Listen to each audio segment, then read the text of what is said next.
sa tagapagturo sa bawat isa na narito na nagtatsaga na kahit nagugutom, balit tamaan mo pa rin kami Panginoon na kami makapag-aral ng iyong mga dalang salita, ang pag-ibanghelyo, kami mga Panginoon na matutunan namin kung paano ito sa buhay. Ang din sa lahat, kami itong ituro sa bawat isa sa ating mga anak na hindi pa na nabahagyan ng dalang salita, ang mga kapitbahay.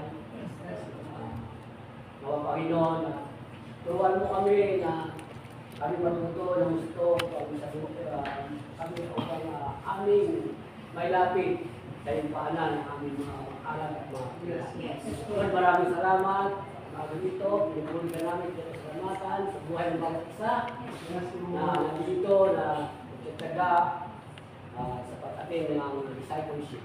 Salamat Panginoon sa iyong biyaya, sa kalakasan at nagalimus sa bawat isa. Kasama po namin sa pangalan ni Jesus. Amen. Sa umaga po ito, tayo po ay mag-aaral ng banal na salita. Ating pag-aaralan po ang mga himala sa ginawa ng ating Panginoon. Ito po, basahin ko po. Sa bagong tipan, hindi muna, saan kayo natapos last week? natapos po tayo last week. 12. Number 12 po, number 12. 13 na tayo. So, 13 na po. Pero, i-recap ko lang po muna. Talaga naman. May recap pa. Sige, recap. Himala sa ginawa ni Jesus. Papasahin ko po. Sa bagong tipan, maraming himala ang ginawa ni Jesus na natuturo ng iba't ibang aspeto ng ganyan sa pangyarihan at harian. Ang mga himala ito ay nahati sa apat na pangunahing kategorya. Una, pagpapagaling, pagpapalayas ng mga demonyo, muling pagkabuhay at himala ng kalikasan. Narito ang kabuang bilang ng mga himala ni Jesucristo kasama ang mga talata at paliwanag. Sa una po, Nakakahalata ka. Ang una po ay pagpapagaling sa lalaking tetongin.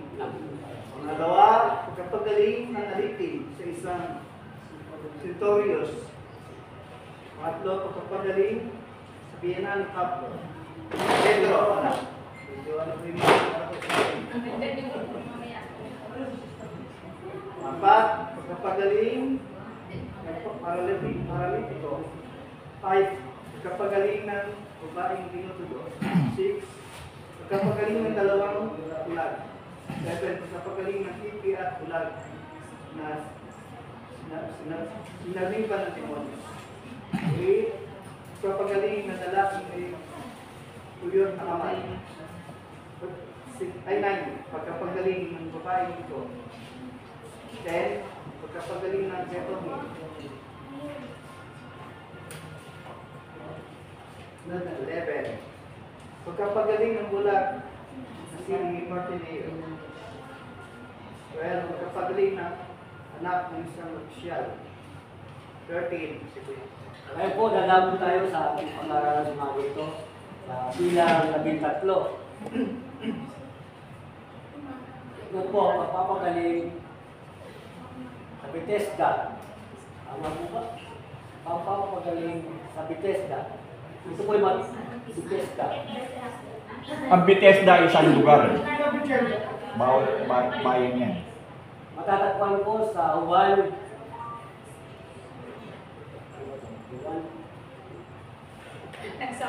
Talata 5, kabanata 1 hanggang 13.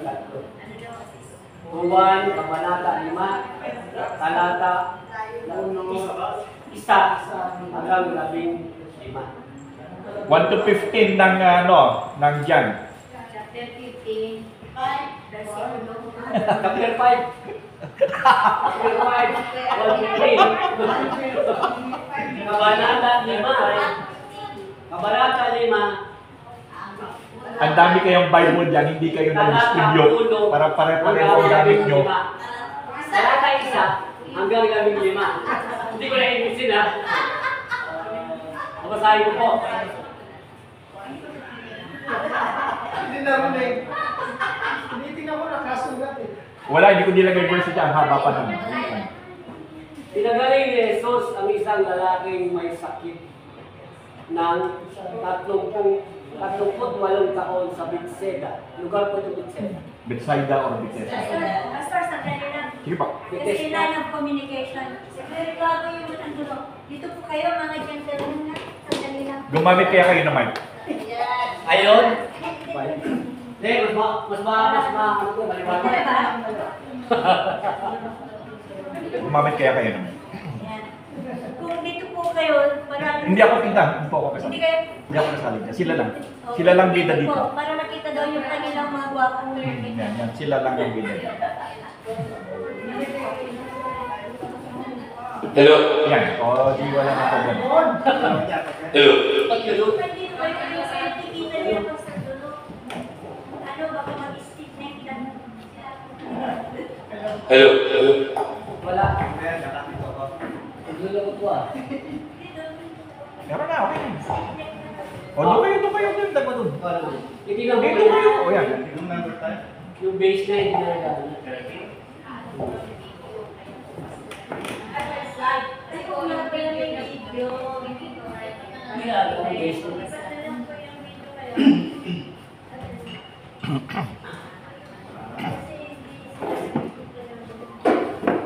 Chapter 13. Tagalog.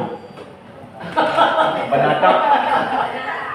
Umuwi pa ako, malinig ko. Sige na. Kabanaan. Kalabing 3. Pati nang to. Ang pagkapagaling sa Bethesda. Ilang taon daw yung lalaking may sakit na ito? Ilang taon siyang may sakit? Nge? Nge? Kaya nga Bible mo?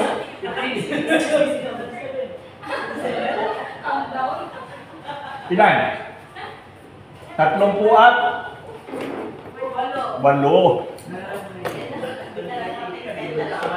Binigyan na nga kayo ng Biblia, nanguhula pa kayo. Hindi naman kayo mga propeta. Kailan ba? Okay, so ang reason natin dito, ang reason natin kung bakit natin pinag-aaralan ang buhay ni Kristo kasi kayo ay Kristiyano, sabi ako.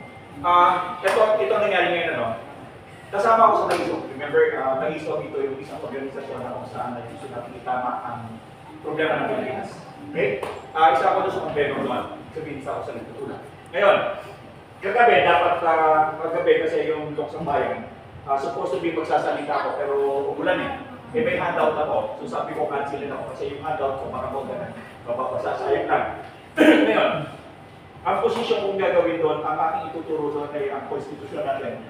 Doon sa Article 2, Article 2, Section 6, yung hiwalayan ng religion at saka ng simbahan ng Estado. Okay? So yun na kasi hindi binibigyan ng pansin niya. Bihirang Pilipino, ang nakakaintindi kung ano yung relasyon ng Estado at saka ng religion.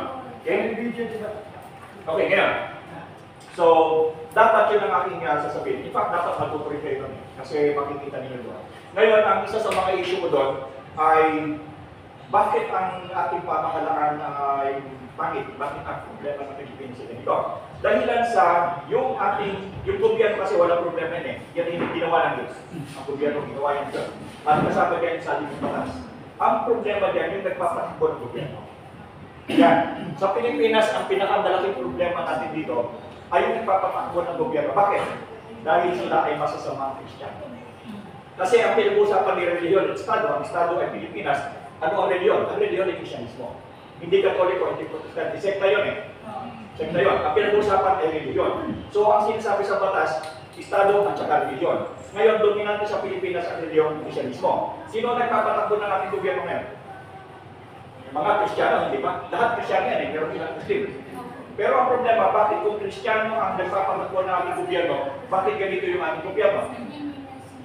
Dahil lang sa ang nagpapatakbo sa ating gobyerno ay mga Kristiyanong masasama. Diba? Dahil kung mabuti nagpapatakbo ng Kristiyano niyan, hindi ganyan ang ating sitwasyon. So dalawang klase ang Kristiyano, mabuting Kristiyano, masamang Kristiyano. Unfortunately, yung nagpapatakbo ng gobyerno natin ngayon ay mga Kristiyano, masama. So, what do you expect? So, ito yung aking position ngayon pag nag-forum yung lahat ng mga leaders ng religious sa buong Pilipinas, kasama ko doon, magkumpagin. Hindi nila alam to na ganun pala. So bakit masama ang gobyerno ng Pilipinas? Kasi yung mga Kristyano na doon masama. In fact, nakakahiya rin siya doon, si Benny Abante. Nagsisimba kami doon, sa simbahan doon. Napakahusay doon, ang pastor na yun, kinain siya ng politika.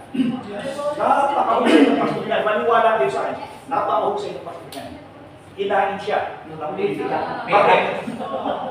You cannot serve your masters, either you love one or you hate the other.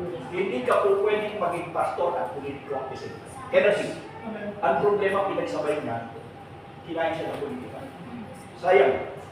But he is a very, very good pastor. Napakahusay niya. Nagsisimba kami yun. Simbahan niya. At napakaganda na simbahan niya. Maayos lang.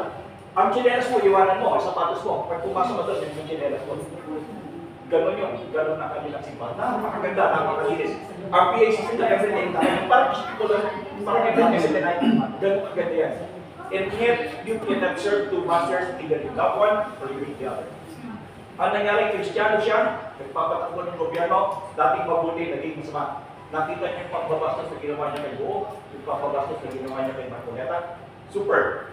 Hindi gawain ng isang pastor. At hindi gawain ng isang Kristiyano. Ang pinupoint ko dito, Kristiyano at hindi Kristiyano, hindi ko issue dito sa kanya. Kasi ang sinasabi, Estado at religion. Diba? So, maraming mga iglesia ni Kristo Kristiyano na mabuti. Pero marami rin masama. Maraming Kristiyano Protestante na mabuti at masama. Bihira ang siguro Kristiyano masama sa mga sabalista. Kasi ang sabalista,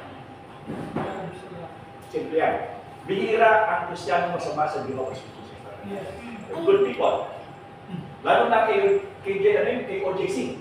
Grabe. Nakita yung kung parang pinakita yung Kristiyano. Mga Kristiyano yan. Ngayon sabihin natin, bakit ganun? Wala. Hindi natin pinag-uusapan yung paano yung sekta nila. Pinag-uusapan natin sa kanilang sarili, Kristiyano sila. Iba lang yung sekta. Parang magkakaiba. So, alin ang masama? Hindi masama ang gobyerno, hindi masama ang konstitusyon, ang masama yung mga Kristiyano na nagpapatago. So, yun ang dapat ibisin yung mga Kristiyano dito. Palitan ang mabubuting Kristiyano. Gaganda ang gobyerno. Yun ang aking point. Pero sa totoo lang, hanggang ngayon, hindi pa nila nakikita na ang problem pala is Christianity. Dahil wala yan, masama at mabuti. Kapag ibinuto mo yung masamang kandidato, hindi masama ka rin. Diba? Ganun lang ang pinupoint ko ngayon sa Pilipinas. And I hope I will be able to change it. So ngayon, ganito rin yung ginagawa natin, itong pinag-aaralan natin, yung Kristyanismo. Now, pinag-aaralan natin sa Kristyanismo dahil tayo Kristiyano, ito ngayon si Jesus Christ. Gumagawa siya ng mga himala. Bakit siya gumagawa ng mga himala? Bakit? Para makumbinsi kayo na yung kanyang tinuturo, maganda at tama. Kinukumbinsi kayo niya, kaya nga nagkagawa siya ng himala to convince the people out there na I am the one, I am the Messiah, and since I am the Messiah, I am the one teaching the good moral character, GMAC. Which is kulang doon sa mga senador at saka kongresista at saka yung presidente, kulang lang GMAC yun, right and declaring ng Christianity.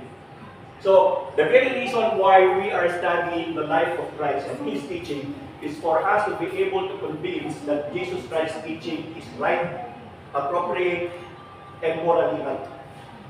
Ngayon, bakit natin pinag-aralan siya? To convince ourselves that He is worthy to be followed. Na worthy siya na sundan natin, at pag sinundan natin siya, we will never go wrong.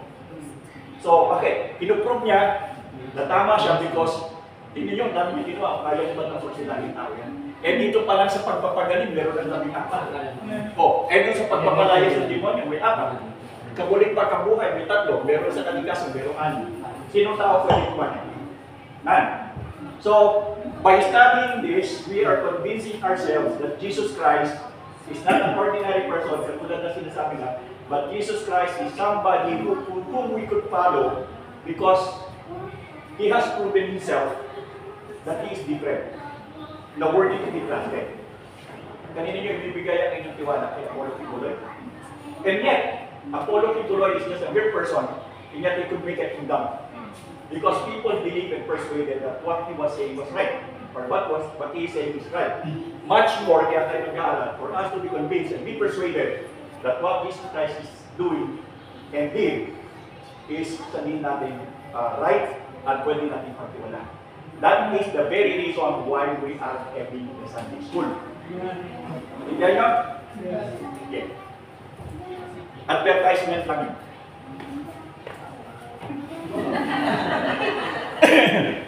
Labing-apat.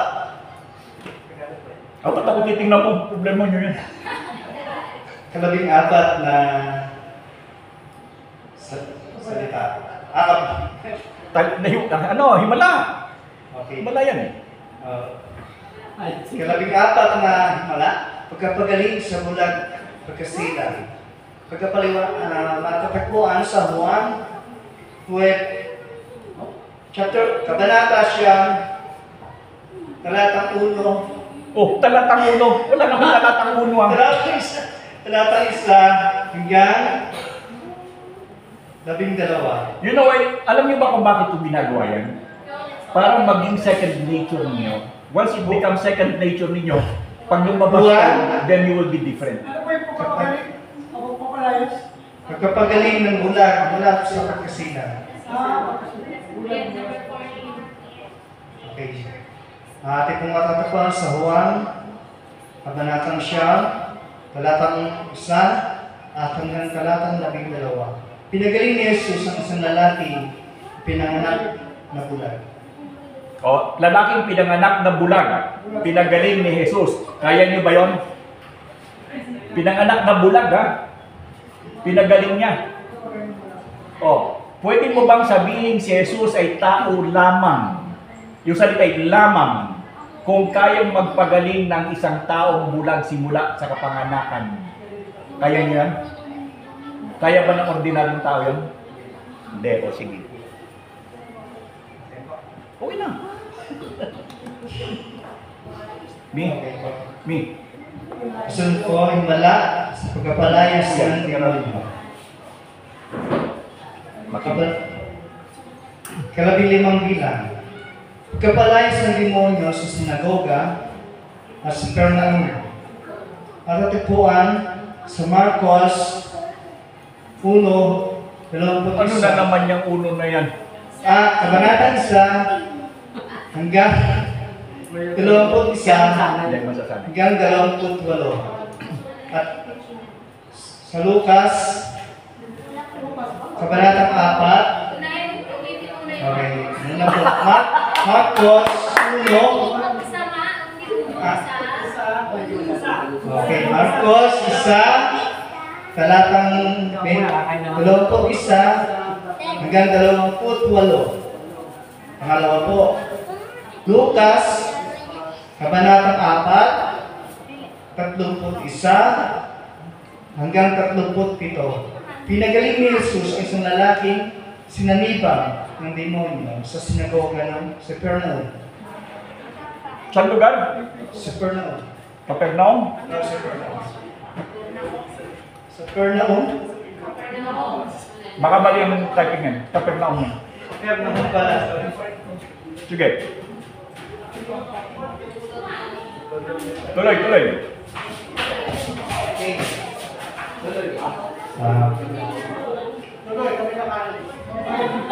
Kalabing-anim na bilang. Pagkapalayas ng demonyo sa anak ng babaeng Griega.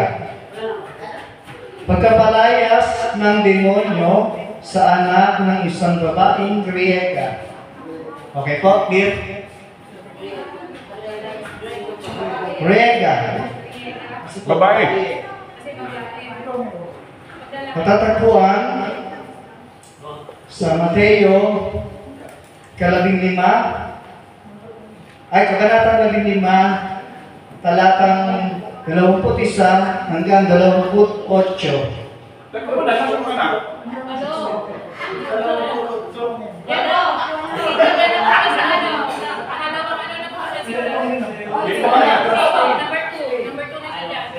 Pause ka muna. May number 1 pa uli. Okay. Gagawin kasi natin, pinag-iwalay na natin to. Ito, tapos nito. Balik ka sa ano. Okay. Tapos nito. Okay, tapos na to ha. Ngayon, o dyan, sulat mo dito. Susulat mo dyan. Di ba? Teacher ka na ngayon. Yan. Sulat ko yung may sanib. Basahin mo yung Plus, sanib. kaya, sa pixel. Isang Magiging mo na uli yan. Summarize mo na yung one. Tapos na yan eh. So ito ka na, nalaso ka ng kagaling ninyo. So ito magiging number 1 na uli. Kasi apat, 1, 2, 3, 4. Dito yung 1, dito na yan. Kasi ibang sequence yan. Sulat mo na yung one. Yung pinagaling yung may sanib. Sarap talaga ng may asawa, no? May kulong palagi. Pagpagaling na, May sanib. Lies and emotions.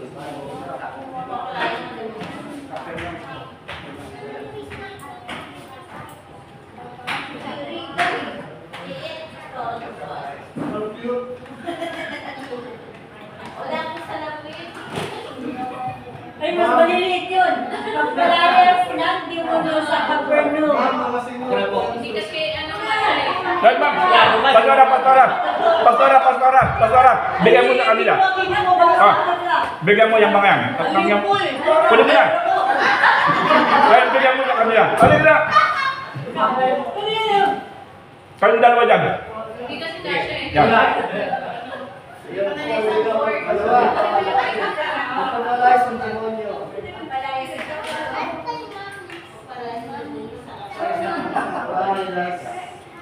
Demonyo sa babae. Oriega.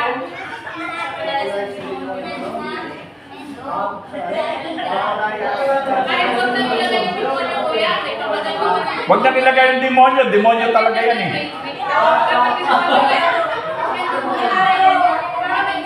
Hoy! Quiet! Babatuhin ko kayo ng eraser.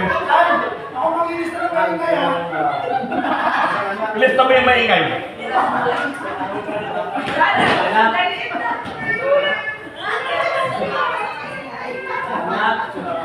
Mag-ingay kayo na mag-ingay, makukurot kayo sa singit.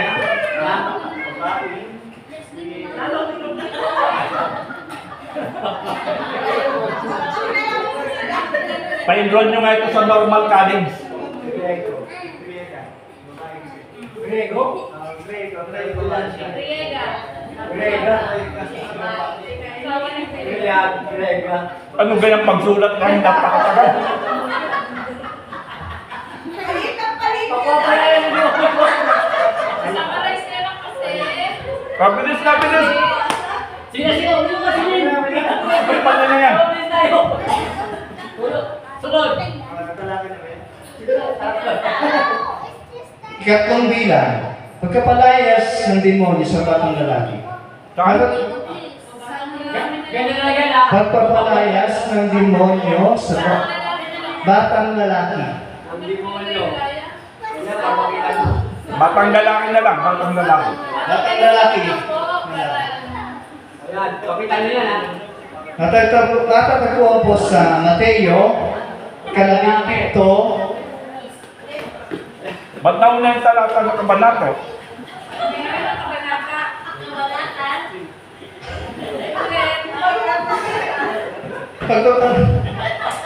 Natatagpuan sa Mateo, kabanatang 17, talatang 14 hanggang 21. Dalawang isa. Napakahirap talagang magturo. How to teach an old dog new tricks. Maraming talata to. Susunod po Marcos, kabanatang 9, talatang 14, at talatang hanggang 20 siya. Okay. Tapos Lucas, Hindi, yun na lang. Isa lang. Isa lang ibigay mo. Kung nagkamali ka tuloy. Tama, isa lang. Isa lang. Nahaba eh. okay, sinasabi, pinagaling ni Jesus, isang batang lalaki na sinaniban ng demonyo. Isang lalaking sinaniban ng demonyo. Ikaw naman, palit naman kayo eh. Alangan siya lang siya pagkabasa. Palit siya kasi. Ganda ang wala. Isa rin. Isang batang lalaki. Grabe. Okay na. Kanadayan yung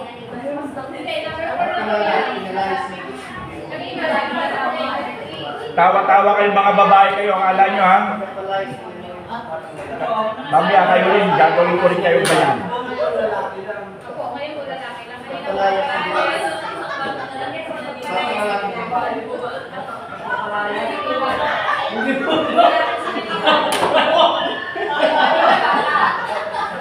Huwag nang palalasan yung asawa. Number 3 po pa. Number 4, lalaki. Hoy, bakit kayo nandiyan dyan? Dito kayo sa baba. Ayaw kayong makisama dito sa pagdurusa. Nagdurusa dito mga tao. Gawa nito, nagdurusa ang mga tao dito, gawa ng dalawang ito.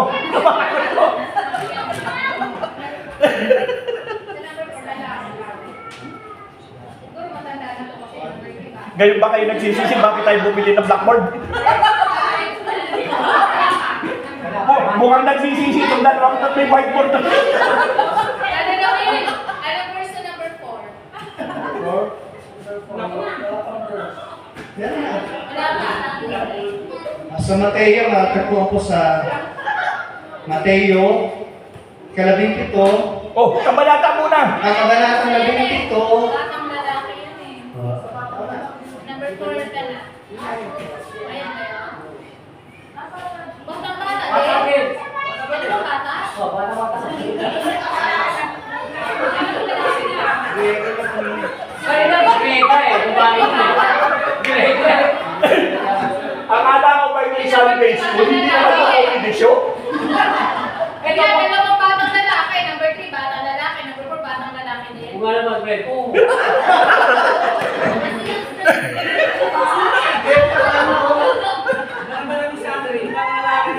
Baka mag-away pa kayong dalawa dyan.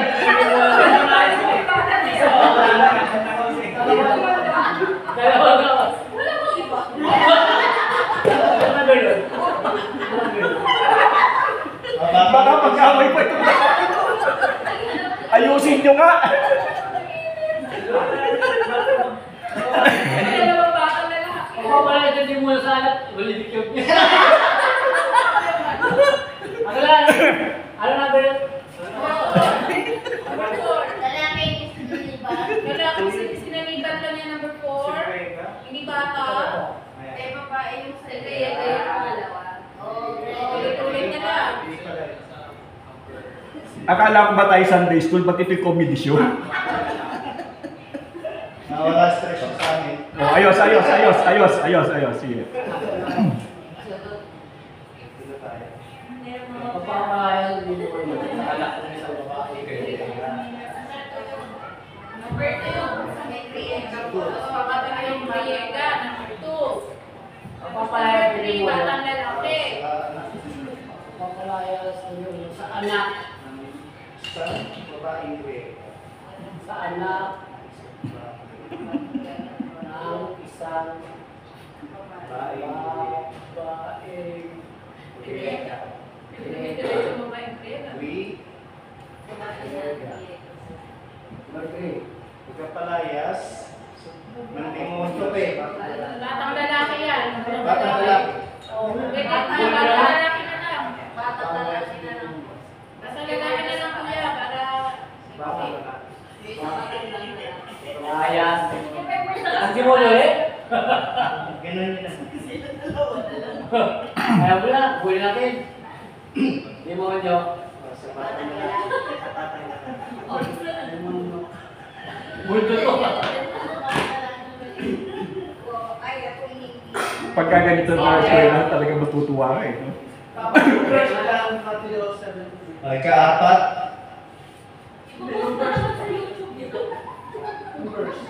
Popost ko to sa YouTube.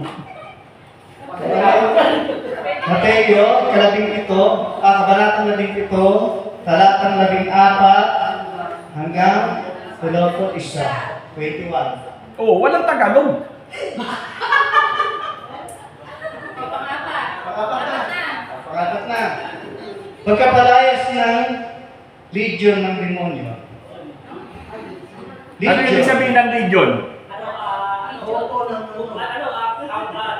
O, legion.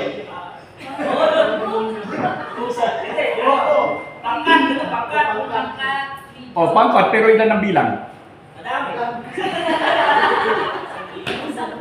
Okay, matatagpuan sa Mateo, Kabanatang 8,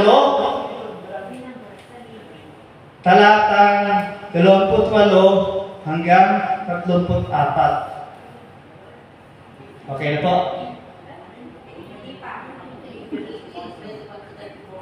Mateo, Kabanatang 8, talatang 28 hanggang 34. 34. O, ikaw naman ang taga-sulat. Palit naman kayo. Kalikasan naman, di ba? Kalikasan, kasunod ano?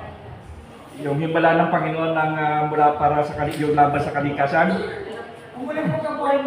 Pagkabuhay mo na. Sige, pagkabuhay mo na. kabuhay. Sige, pagkabuhay.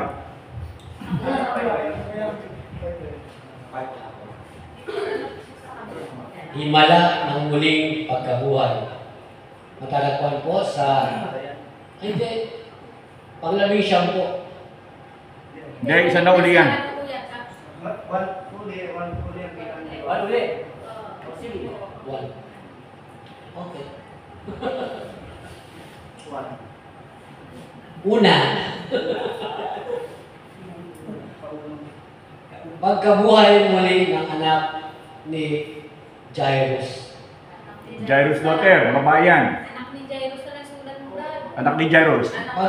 Pagkabuhay muli ng anak ni Jairus. Huwag mo na isulat mo kabuhay. Anak ni Jairus na lang. Para na siya ka. Maniwala ka sa asawa mo. Lagot ka mamaya. Jairus. Kasi wala yung space kasi, oh. Anak ni Jairus na nagsulat mo, Bradley. Ang asawa sa akin, Holy Spirit yan. Nagtatagpuan po sa Mateo, Kabanata 7, talata 18 hanggang 26. Mateo, Kabanata 7, talata 18 hanggang 26. Tingnan mo na, kuya, yung reto. At saka po sa Marcos, Kabanata 5, talata 21 hanggang 43. Marcos, Kabanata 5, talata 21 hanggang 43.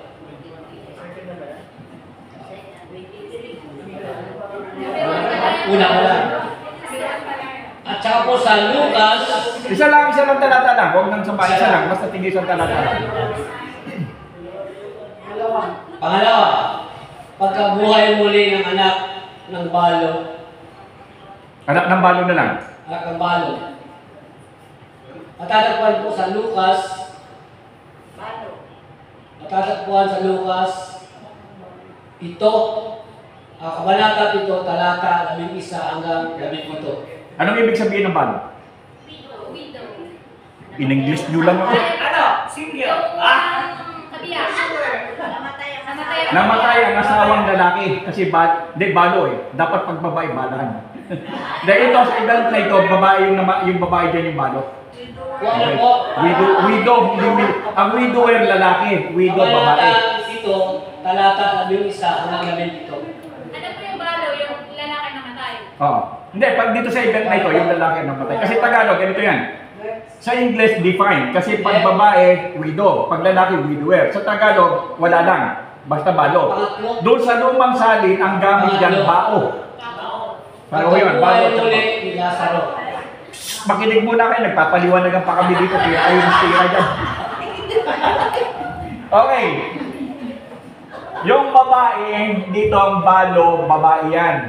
Sa English, define. Pag babae kasi sa English is widow. Pag lalaki ay widower. Sa Tagalog kasi walang definite. Pangit kasing gamitin kung halimbawa ang balo ay lalaki at ang babae ay bala. Hindi pwede kasi pag bala, ibig sabihin, ano yun? kung ano yun, bala hindi pwede. Kaya ginamit na pareho ang balo. Ngayon sa lumang salin, ang balo ay bao. Pareho yan. Sige na, pwede na. Pangatlo. Pagkabuhay muli ni Lazaro. Ito po ay matatagpuan sa Juan, Kabanata 1, talata 1 hanggang 44. Pangilang araw na si Lazaro ay buhayin? 4. Ito po binuhay ni Jesus muli si Lazaro na 4 na araw ng patay. Okay, ika-4 na araw. Bakit ika-4 na araw? Bakit? 4. Tradisyon ng mga Hudyo sa kanilang paniniwala na ang espiritu ng tao ay hindi pa umaalis sa katawan ng Talata. Sandali! Oh, sandali, nagpapaliwanag ako. Okay, ganito yan. Sa tradisyon ng mga Hudyo, naniniwala sila, kaya hindi sila nag-iimbalsamo. Hindi na iniimbalsamo. Nag-iimbalsamo sila pero nilalagyan nila ang binubuhusan ng pabango, tapos binabalutan ng damit. Ngayon, naniniwala kasi sila na ang espiritu ng tao ay hindi pa umaalis sa looban ng 3 araw. Kaya sa looban ng 3 araw, hindi nila ginagalaw yan. Okay? So ngayon, ang nangyari naman dito ay dinlaw siya nung ika-4 kasi hindi siya pwedeng galawin sa ika-3 dahil yun yung panahon na kung saan sila ay naniniwala na hindi pa umaalis ang espiritu. So nung ika-4, kaya nga doon sa ika-4 na araw, doon siya pinagaling o doon siya binuhay na magulik. Okay? Anong oras na? Oras na para... Anong oras na? Abay, mahaba pa. Alas 12 tayo rata dito eh. Ano bang oras tayo dito? Hanggang 11:30, no? O sige, meron pa. Pang-4. Buwan na rin po yan. First ko na po yan. Juan, Kabanata 11, talata 1 hanggang 44. Haba?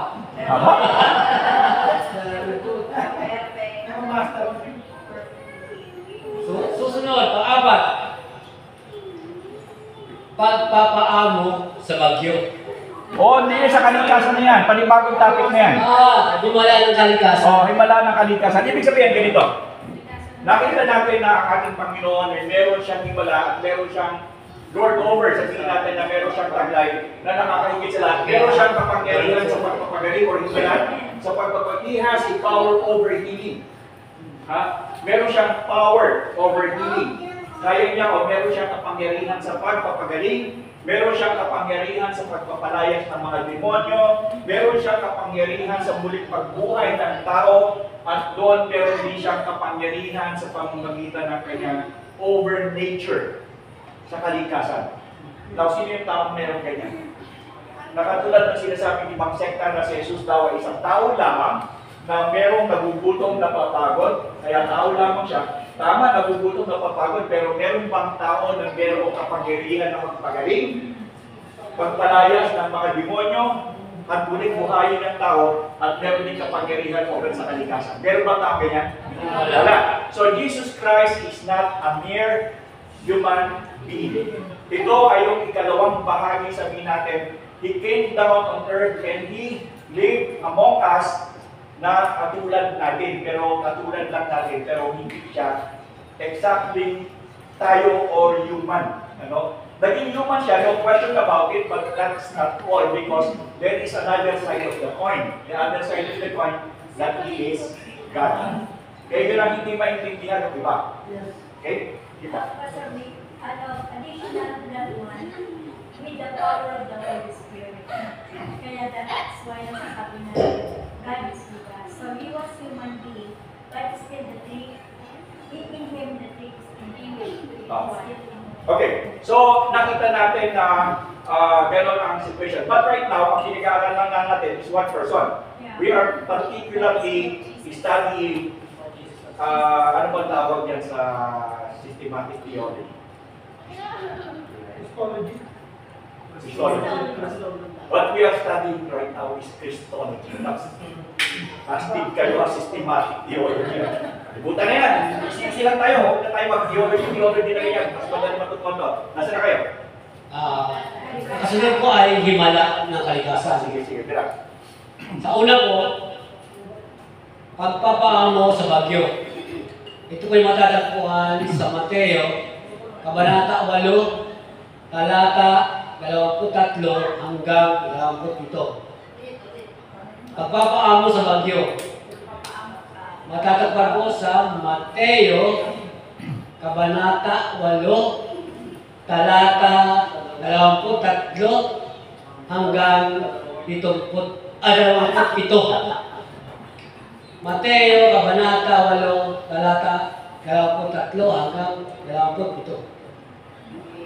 Naksat po nito, pinatahimik ni Jesus ang bagyo sa pamamagitan ng salita. Anong okasyon dyan? Anong okasyon dyan? Naiyak sila sa... Tatawid po sila ng... Ano nangyari? Lumaki. Ganito kasi yan. Yung Galilee, siya sa lake. Lake yan, ano? Considering ng lake yan, lagi yung panatag. But remember, yung circle niya, no, yung kanyang mga mountains, yung kanyang, yung tinatawag na kanyang, yung kapaligiran niya, kapag humangin niya, pag humangin niya ng malakas, it affects the water. So, walang panahon dyan na masasabi mo na kalmado lagi. It depends doon sa wind. Na kapag bumuga ang hangin ng malakas, automatic lumalaki ang hangin. So, unpredictable. Kung baga sa mga sabihin natin mga naglalayag, ang tawag nila dyan ay subasto. Ano kay subasto? Nakakapagkaya ng subasto. So, ito'y kalimitang nangyayari dyan ng out of the blue, biglang lumalakas ang out of nowhere. Depende doon sa wind na bumuga. Ang dami dito, naglalayag sila, pag-layag sila, okay, normal lang, tapos biglang lumaki ang alon. So alam niyo kung bakit lumaki ang alon, wala namang buwan eh. Kasi it is the moon that pulls yung gravitational ng tubig, di ba? Kaya depende yan, yung paglaking alon. But this time, wala naman eh. Kaya nga sabi ko sa inyo, hindi ito nanggagaling sa pull ng gravity ng buwan. Kasi kahit tarawin mo yan. Dahil dun sa push ng wind. Yung kanila kasi dito niya. Diba? So, gano'n ang story niya. Pangalawa. Ano muna? Teka muna. Ano nangyari doon? Biglang bumagyo, sabi natin ito bakas, ano sabi ni... Sinong star dyan? Si Pedro. Di ba natakot si Pedro? Natakot. Ngayon, ano sabi ni Pedro sa tulungan, no? Pero ang sabi ni Jesus, kasi si Jesus natutulog eh. Hindi ka ba napapahala? Ang makinakain ng alon dito, natutulog ka pa. So, ano ginawa ni Jesus? Siya tumayo at kinalma niya ang alon. Ibig sabihin, pinapakita dito na ang ating Panginoon ay meron ng material over nature. He has the power over nature. So, kaya niya makalmahin ang dagat. Ha? Meron akong kilala yan. Nag-earthquake. Stop! Sinabi kong stop! Sumigil siya. Stop! Dapat po na tayo sa pangalawa. Paglakad sa tubig. Paglalakad sa tubig. Matatagpuan po sa Mateo, Kabanata 14, talata 22 hanggang 33. Mateo, Kabanata 14, talata 22 hanggang 13. Nakalagay po rito, lumakad si Jesus sa ibabaw ng tubig papunta sa kanyang mga alagad. Okay. Sinong gumaya sa kanya? Ano nangyari? Bakit? Kasi ganito yan. Nakatingin si Pedro sa Panginoon. Lumalakad siya sa tubig. Biglang lumakas ang alon. Tumingin si Pedro sa alon. Siya ay lumubo. Ano yung sabihin? Focus your eyes on Jesus. Always your eyes on Him, not on circumstances. Live by faith and not by sight. Live by principles and not by circumstances. Okay? Live by faith and not by sight. Either living by faith, but dumating ang ano, live by sight. That is why live by faith and not by sight, live by principles and not by circumstance. Okay, ako? Sigurado kayo? Susunod po, pangatlo. Pagpaparami ng tinapay at isda. Pagpaparami ng tinapay at isda. Matatagpuan po sa Mateo, Kabanata 14, talata 13 hanggang 21. Mateo, Kabanata 14, talata 13, 21. Kung sabi po dito, pinakain ni Jesus ang 5,000 at 4,000 sa pamamagitan ng pagpaparami ng tinapay at isda. Anong department pinakamagandang ilagay ang Panginoon Jesus? DSWD? Dapat sa DSWD yan. Okay, so nakita natin that ang ating Panginoon ay merong kapangyarihan over even doon sa circumstances na pangangailangan. So nakita natin dito that it is not impossible for Jesus Christ to sustain the needs of those who are needy. Kung nangangailangan ka, sabihin mo sa Panginoon, hindi ba ginawa mo yun? If you can do that, if you can do it a long time ago, can you still do it today? Kaya bang gawin pa rin ng Panginoon ngayon yan? Di ba hindi naman tayo nagkukulang? Dami nga nating tinapay di ba? Kulang lang yung papel. No, di ba? So nakita natin dito, we being a believer, we being a practicing Christians, nakikita natin dito na kahit kailan ang Diyos hindi nagpapabaya. Because even then, nakita natin doon, there were 5,000 people who were needing food. At nakita natin dito, out of 2 fish, out of 2 loaves and 5 fish, right? God sufficiently fed. Marami pang tira. Diba? So nakita natin dito na ang ating Panginoon is not just an ordinary na pinaniniwalaan natin. We are believing on someone who can do everything. Even he could even do something out yung sa nature, and he can do it for us. Kasi ganyan ang Panginoon na ayon sa ating pangangailangan ang Diyos ay nagbibigay. Okay. Pang-apat, paggawa ng alak mula sa tubig. Paggawa ng alak mula sa tubig.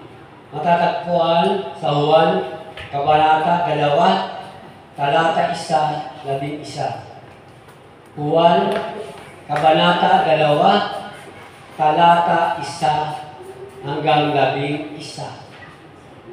Basahin po natin. Ginawang alak ni Jesus ang tubig sa kasalan sa Kana. Napag-aralan natin yan, di ba? So nakita natin that even ang ating Panginoon ay mayroong kapangyarihan kahit yung tubig kaya niyang gawing alak. Okay, so now remember, meron pa wala? Dalawa, sige. Susunod po, pang-5. Pagkuha ng isda na may perang pambayad ng buwis. Pagkuha ng isda na may perang pambayad ng buwis. Ito po ay matatagpuan sa Mateo, Kabanata 17, talata 24 hanggang 27. Mateo, Kabanata 17, talata 24 hanggang 27. Ating mabasahin. Nakita ng isda si Pedro na may bariyang pambayad ng buwis sa bibig nito. Nakakita ng isda si Pedro na may bariyang pambayad ng buwis sa bibig nito. Ano natin pag-aralan yan? May dalang pera yung isda, pambayad ng buwis. O sige pa, saka natin discuss yan. Isa pa, para matapos tayo. Katapusan, para mag-close tayo. Hindi, yung verse kuya, pakiulit na po. Mateo.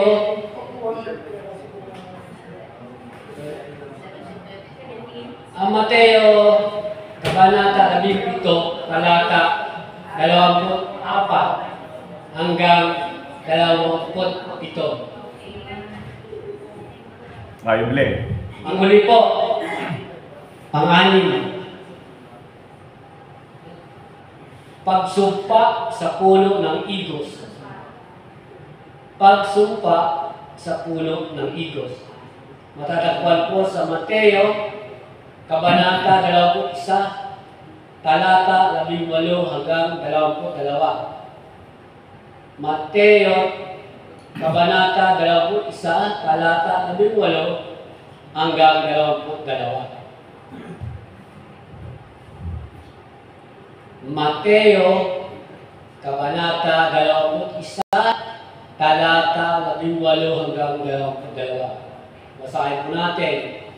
Sinumpa ni Jesus ang puno ng igos na walang bunga at ito'y natuyo.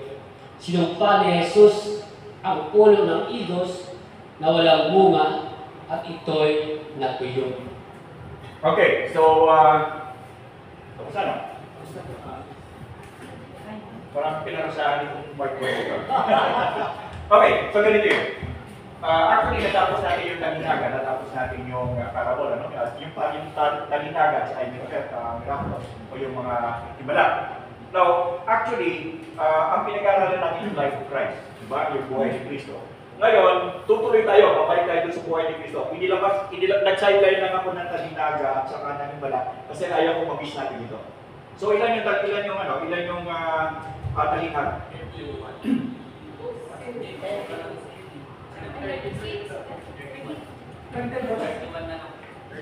Itong himala ilan?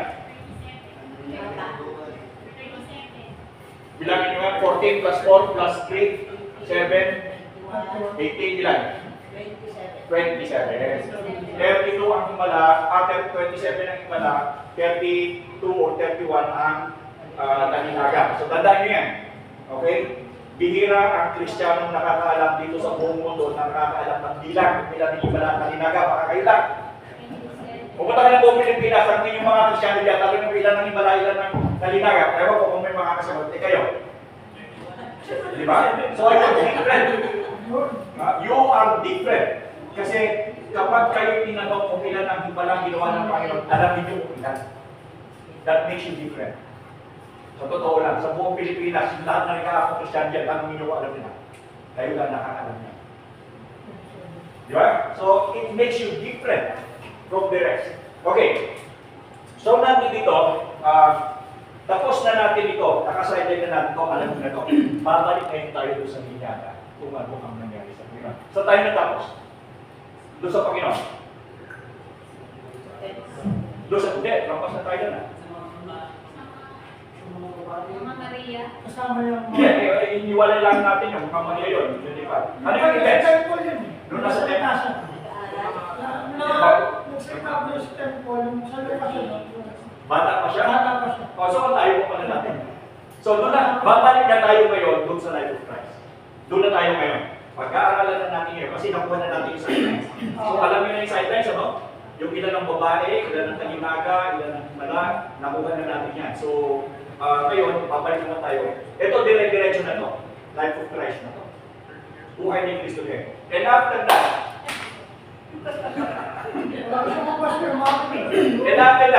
pag natapos natin to hanggang sa iyong pagkat, papasukin natin ang mga gawa ng mga Kristo. At pagkatapos nun, papasukin natin ang missionary, yung buhay ni Apostol Pablo at yung apat na missionary journeys. Pag natutuhan nyo ng ewan mula, kung meron pang uuna sa inyo, you'll be different. Because wala pang siguro mananampalataya sa buong Pilipinas kapag natutunan nakakita. At sabi ko sa inyo, pag ako teacher, hindi ako papayag dito. Kaya pagkatapos nyo dito, lahat ito pastor. Lalaki pastor. So, sige. I think it concludes our lesson. O gusto nyo, picture nyo ito para So, Ngayon mo. Pabalikan mo.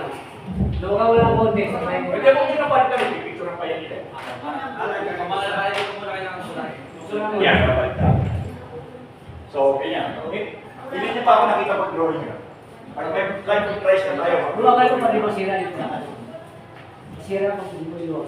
Huwag niyo muna balik na rin kasi yung picture pa nila yan. Okay, tayo pong lahat ay tumayo at tayo po ay manalangin sa pangwakas. Kapatid, manalangin ka.